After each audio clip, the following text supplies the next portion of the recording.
ज्ञानदा विद्या मंदिर शाळेच्या माजी विद्यार्थ्यांचा स्नेह मेळावा संपन्न. उल्हासनगर कॅम्प नंबर 4, मानेरे गाव येथे ज्ञानदा विद्या मंदिर या शाळेच्या 51व्या वर्षानिमित्ताने माजी विद्यार्थ्यांचा स्नेह मेळावा आयोजित करण्यात आला. याप्रसंगी सेवानिवृत्त शिक्षक आणि माजी विद्यार्थी आवर्जून उपस्थित होते. गतकाळातील आठवणींना उजाळा देण्यात आला. माध्यमिक विभागाच्या मुख्याध्यापिका राठोड मॅडम आणि संस्थेचे अध्यक्ष सुरेंद्र सावंत यांनी कार्यक्रमाबद्दल आपले मनोगत व्यक्त केले.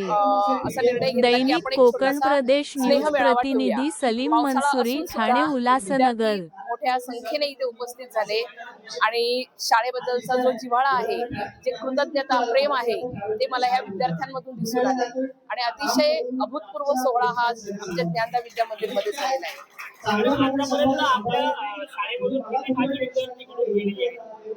आता मी 1998 ला ह्या शाळेमध्ये लागले.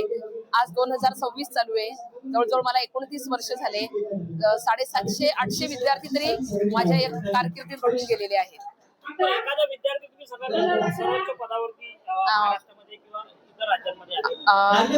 योगेश धांडे नावाचा जो विद्यार्थी आहे, तो आपल्या त्यावेळेस 10वीच्या बॅचला होता. तर त्यावेळेस तो आपल्या राज्यातनं तो दुसरा आला होता आणि आज तो US मध्ये मोठ्या पदावर कार्यरत आहे. त्याचप्रमाणे अमोल अंबुस्कर हा विद्यार्थी देखील विदेशामध्ये मोठ्या पदावर कार्यरत आहे. असे अनेक आमचे विद्यार्थी आम्ही घडवले की ते आज उच्च पदावर आहेत. आजच्या विद्यार्थ्यांना माझा एकच सल्ला राहील की आज आपण आपली मराठी शाळा वाचवली पाहिजे. कारण जी मराठी शाळा आहे ती त्यामध्ये खूप कमी संख्येने विद्यार्थी म्हणजे ऍडमिशन घेत आहेत. जास्त करून विद्यार्थ्यांचा ओढा जो आहे तो इंग्रजी माध्यम आणि सेमी कडे आहे. त्यामुळे आपल्याला आपली मराठी शाळा वाचवायचीच आहे आणि या उद्देशाने आपण सर्वांनी इथे एकत्र यायला हवं. संस्थेचे विश्वस्त आहात. संस्था उभी करताना काय आपल्याला अडचणी आल्या होत्या आणि काय उद्देश होता? शाळेत जेव्हा मी संस्थेमध्ये बरीच वर्ष काम करतोय. 1990 पासून काम करत मला वाटतं. परंतु 2022 साली मी अध्यक्ष झालो. 21 साली आणि त्यानंतर माझं सगळं चित्र लक्षात आलं इथे काय परिस्थिती आहे इथे. म्हणजे ज्या वर्षी आम्हाला मी अध्यक्ष झालो त्याच वर्षापासून सरकारने अनुदान बंद केले आमचं. तर मोठ्या अनुदानाला पुढे तोंड दिलं. पैसा सरकार अनुदान मिळत नाहीये आणि विद्यार्थ्याची फी वसूल आपण करू शकत नाही. इथे फी आपण घेतच नाही. या सगळ्या अडचणी पैशाच्या आहेत.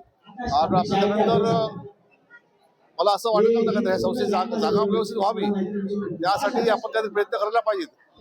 तसं पण आपल्याला काय योग मिळत नाहीये. सरकार मदत देत नाहीये, शिक्षक देत नाहीये, शिक्षक भरती करायला सरकार परवानगी देत नाहीये नवीन शिक्षक ठेवायला. फक्त ते सांगतात आता आम्ही एवढे शिक्षक पडतो तेवढे पण शिक्षक नवीन शिक्षक देत नाहीयेत. आज आमच्याकडे 3 शिक्षक कमी आहेत. तर त्या परिस्थितीमध्ये आम्ही कसं तरी करतोय आणि चालवतोय. रोटरी क्लब पलीकडचं आहे स्थानिक, ते आम्हाला शिक्षकाची मदत करतायत, पगार देतात काय. म्हणून ते पैशाअभावी जर असं झालं, शिक्षक सरकारने पैसे दिलं नाही, अनुदान दिलंच नाही, तर शाळा बंद होण्याचे मार्गावर एक मराठी विद्यार्थ्यांची प्रयत्न आहेत आपल्याला. मराठी माध्यमाचे विद्यार्थी आपल्याला मिळत नाहीये. ही मोठी अडचण आहे आपल्याकडे. संस्था चालवताना काय आव्हाने आहेत? मराठी विद्यार्थी मिळत नाही शाळेमध्ये आणि सगळ्या मुलांचा कल इंग्लिश मिडियमकडे चाललेला आहे. महापालिकेच्या शाळा ज्या आहेत त्या चालवत आहेत, त्या महापालिका शाळांमध्ये विद्यार्थ्यांना युनिफॉर्म, पुस्तकं, वह्या सगळं फुकट मिळत आहेत. त्यामुळे गरीब विद्यार्थी तिकडे वळत आहेत आणि जे आमच्या शाळेचे गरीब विद्यार्थी यायचे तिकडे वळाले. त्यामुळे विद्यार्थी संख्या आमची पण कमी रोडावली आहे.